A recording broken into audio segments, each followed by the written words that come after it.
Am I the a-hole for not giving my sister money out of my unborn children's bank account?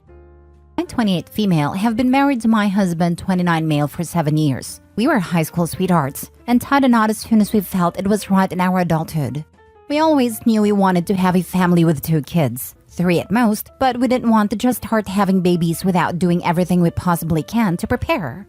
So immediately after we got married, we made 2 joint accounts, one for our shared finances and one for our future children. We would both work pretty decent jobs, and we have been putting $200 to $300 out of our paychecks into the account for our future children, plus all the other money that we received outside of work, birthdays, gifts, etc. That account is now sitting at a pretty decent amount of money. My sister is under some financial strain at the moment.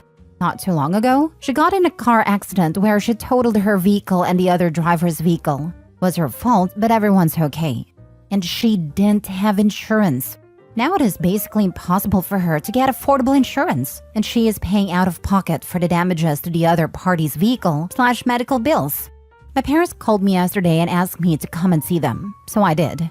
When I arrived, they sat me down and proceeded to ask me if I could give my sister $10,000 out of the account for my future children. Without hesitation, I said no, and they called me inconsiderate and a bad sister. I explained to them that my husband and I have been saving that money for the last 7 years to prepare for our future family, and that is just not a decision I can make. That my sister is facing the consequences of her own actions, and I shouldn't have to put up money that I have been saving for mistakes she made. They aren't seeming to see it from my point of view, and clearly not seeing how ridiculous of a request that is. They said it won't hurt since I don't plan on getting pregnant anytime soon, and that they will work up a way to pay us back. But I stood firm in my decision, and I told them that my sister made her bed by driving irresponsibly, and now she has to lie in it. So am I the a-hole? Now for the top comments before reading the update. Tell your parents that she's their kid, and the money is for your kids. They even know about the account and how much you have in there? It's not anyone's business what you do with your finances, except for you and your husband. Yes, stop telling people how much money you have. It's not their business. After reading Reddit for 2 years, I can't believe how many people blab their personal finances to their family. All that does is bring out the moochers. Zip it. Just tell your parents you talked to your sister and you guys worked things out. This does 2 things. Kills their current request for money and puts them on notice that you two have no problem talking about money issues, which heads off any further asks for money. I actually really love this idea. Edit/update. Thank you for all the kind comments and helping me see things from all perspectives. I'm editing this because I have recently been in contact with my sister about this, and she had no clue that my parents were going to ask me for such a large amount of money, let alone any money at all. She said that she asked them for assistance, about $500, but she's paid off majority of the costs of the damages. It only needs about $3,000 until the damages are completely paid off. She's also said she's not worried about getting a new car right now because her boyfriend's mother is letting her use her old one that is not being used otherwise. She also said she has never asked them for assistance on this specific matter anytime before the other day. So that leaves me puzzled as to why they need 10 grand if my sister owes a little under 3 grand for the damages, and if they were even going to use the money to help my sister in the first place. My sister reiterated to me that she would never ask for that kind of money, especially knowing how expensive children are. She has one of her own. So that poses another question. Do I confront my parents about lying to me? Update 2. Sorry for the wait. I spoke with my husband and we decided not to confront my parents. That whatever financial burden they're dealing with is not our business, nor do we care. We won't be giving out any money from any of our accounts.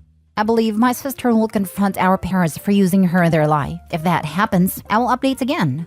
Also, my sister and I are not estranged, but we don't talk much because our relationship has no depth, because we've never had anything in common. Music tastes, style, boys, etc. I've never been able to relate to her and vice versa. I love her dearly though. I call her to check on my nephew periodically, but she lives 45 minutes away, so I don't visit often and vice versa.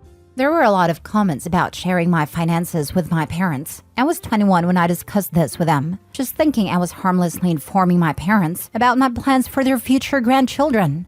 I agree with all of you when you say I shouldn't have done that. I know this topic will come around again, and I plan on ignoring it. Again, I would like to thank you all for your input in my dilemma. It was greatly appreciated. Next story. Am I the a-hole for not giving my sister her share of the college fund? Plus update. Original post. A little backstory. We came from an extremely sexist family. For example, my brother got a car, 75% of our parents' estate, a big farm, lands, and all the machinery for it, and they paid for his college. My oldest sister had to take out loans so she can finish her education, while I never went to college because of my undiagnosed ADHD. Now I'm in therapy and start to become okay-ish, but I have money because of sheer dumb luck. My younger sister, 22 female, started college 2 years ago. My parents offered to pay to rent a room after she didn't get a scholarship and a room in the dorms.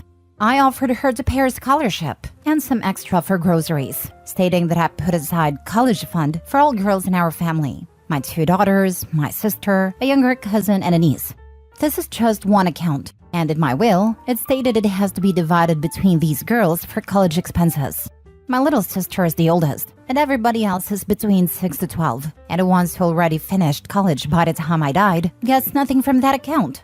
If I have more nieces, I'll add them too. Now to the problem. My sister decided to drop out, get pregnant and marry, planned with her boyfriend/fiancé of 6 months. I try not to be disappointed, I am, but I shut the heck up in real life about it. Today was the big announcement. I knew it beforehand, so I could act all happy, and after the lunch, she pulled me aside and asked to be left over to her college fund. I explained to her that there is no her fund. I already did this when she started college, and I'll be happy to pay for her tuition if she goes back someday. But she has to give me proof that she does go to college, because she pocketed the last semester's payment because she failed to inform me about her dropping out, and I sent her the money. She freaked out because she counted on that money for down payment for a 3-bedroom apartment, co-owning with her fiancé, but I stood firm in my decision. She accused me of trying to control her with my money and punishing her because she chose a different path in life, being a stay-at-home mom and not having a career. Our mom pointed out that it wasn't really feminist of me to not support her in this. Now for the comments before reading the update. Not the a-hole. You said you'd pay for college. She's not in college, and you're willing to pay if she chooses to go back, which makes you definitely not the a-hole. Your sister is seeing this as you giving her money because you've been sending her money to cover costs, and money's fungible. She's wrong, but I see how she came to that conclusion. I'd suggest if you want to avoid this sort of problems with the other people you are supporting, maybe ask them to send you the bill and instructions for how to pay it. With regard to your mom, I'm sure you've told her in the past how sexist she was about her disposition of educational support to your siblings. She's using your known vulnerability, your engagement with feminist ideas, to get a bit of revenge, which is horrible for her. Yeah, I'm definitely going to be more careful about this when my cousin reaches that age. She's next. If you are continuing with this college fund, pay the school directly, not the a-hole. I don't know what tax law is like in your country, OP, but in the US, paying for someone's tuition directly to the institution is a way to get around lifetime gift taxes for the recipient. In the US, gifts up to a certain amount per year is non-taxable for the recipient, but many tuitions are more expensive than that per year. So if you gave the money to the student to give to the school, they would be on the hook for paying taxes on some of that money. If you pay the school directly, then it doesn't count as gift or taxable income for the student. If something like this is the case in your country too, it might be much better for your cousin to have you pay directly anyway. Not the a-hole. How are you controlling her with money that isn't hers? That's just weird. The money is a college fund, not a down payment on a condo fund.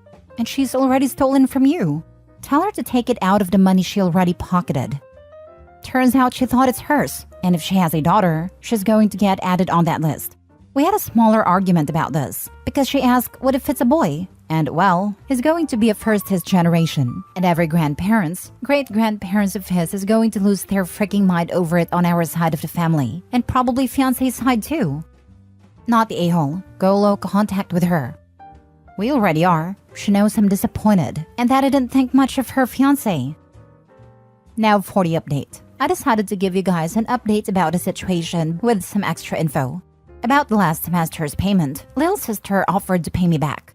It's sitting on her account, but I just gifted it to her as baby and wedding contribution for me. And the college fund was a full misunderstanding.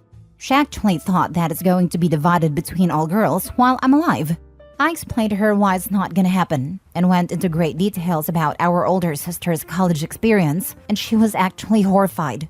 So it's all good between us, but I'm gonna be a little distant.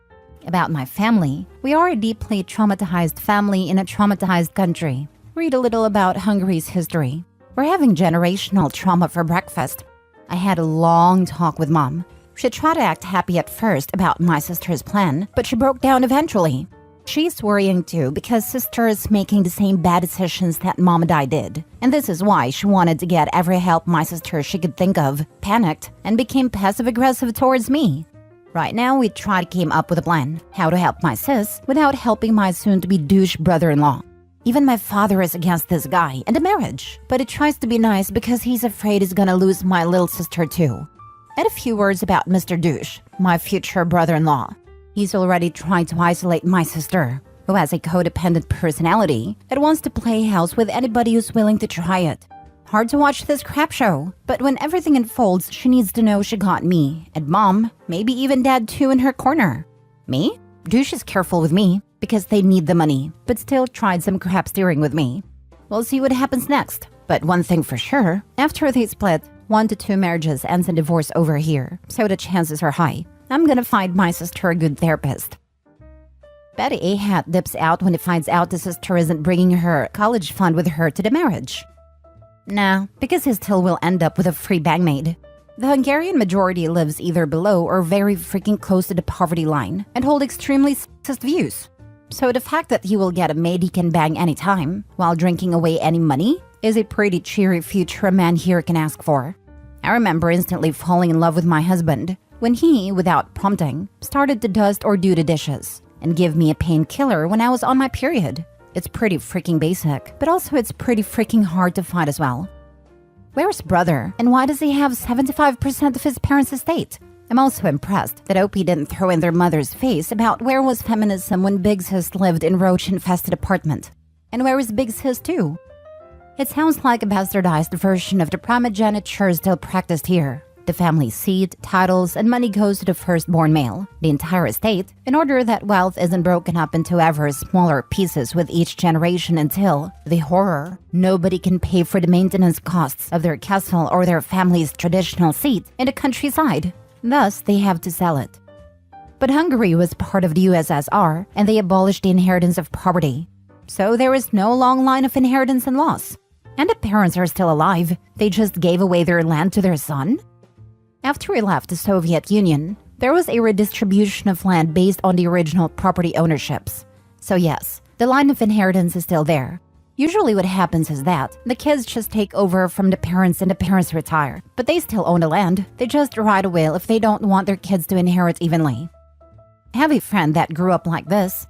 Her father was Serbian and so is her husband. Her parents paid for her brother to be a doctor and the other one a chiropractor, while she got nothing. Her parents expected her to get married and not have a profession. She put herself through nursing school, and her brother paid for her master's degree. She's now getting her doctorate, and she was a director at the University of Pennsylvania. Now she goes to rehab hospitals around the country and evaluates them. Moral of the story, some women wants to be more and nothing will stop them. Not even misogynistic parents. Last story. Am I the a-hole for not supporting my sister's plan to be a single mom by choice? My 30 male sister, 32 female, recently got out of a 7-year relationship after being cheated on. She was sure that she was going to marry this guy. She's wanted to be a mom for a while, but was waiting to be married. A couple nights ago, she came over to my house and had dinner with my family. After the kids went to bed, she told me and my wife about her plan to have a kid via sperm donor. I think she thought I was going to be happy for her, but I was not. I told her I can't believe that after growing up without a father in the household because our dad died when we were very young, she would purposely put kids in that situation. It seems incredibly selfish. She said she's prepared to do it alone and has strong men to be role models around, including me. I told her not to rely on me as a major role model, as my wife and I are strongly considering moving abroad before our kids start school. My wife is an EU citizen, and we may move to be closer to her family in Europe. Suffice to say, the rest of the conversation didn't go well. She stormed out, and yesterday was texting me how disappointed in me she was. I basically told her sorry if I was harsh, but I 100% believe everything I said. I just can't imagine purposely bringing a kid into a disadvantaged situation like that just because she's not sure if she'll ever find a partner again. You can disagree all you want and you shouldn't be forced into a father figure. But if you think that a child has a better life just because it has two parents, that's just crazy. My parents divorced when I was 2 years old, and my mother was my primary provider and she raised me without my father. And I have an amazing life, and I'm an amazing person because of my mother, and I grew up without a male figure around. My first male figure came into my life when I was 11 years old in the form of my stepdad. Don't put down single mothers because you don't believe in it or grew up in a tough way. But it is a lot easier with two involved parents versus one. The key is both need to be involved. Sure, I was raised by a single mother for years, and it's rough. We were fine, sister and I mostly, but really hard on my mom. I have a friend who married a POS, had 2 kids with him and then divorced. She is a fantastic mom, and her kids are far better off without their father in their lives, but she has it hard. There was no downtime when you are a single parent. Everything starts and stops with you, and it can be really exhausting and relentless. When you have a dependable, involved partner, you can beg off when you need to. Whether it's because you had a tough day at work, are tired, or not feeling it, whatever. You can also divide and conquer. One parent handles school drop-offs, one parent handles appointments, one parent buys clothing, one parent takes care of lunches. You alternate who stays home with a sick child, etc. When you're a single parent, you do all of it all the time, and it is not easy.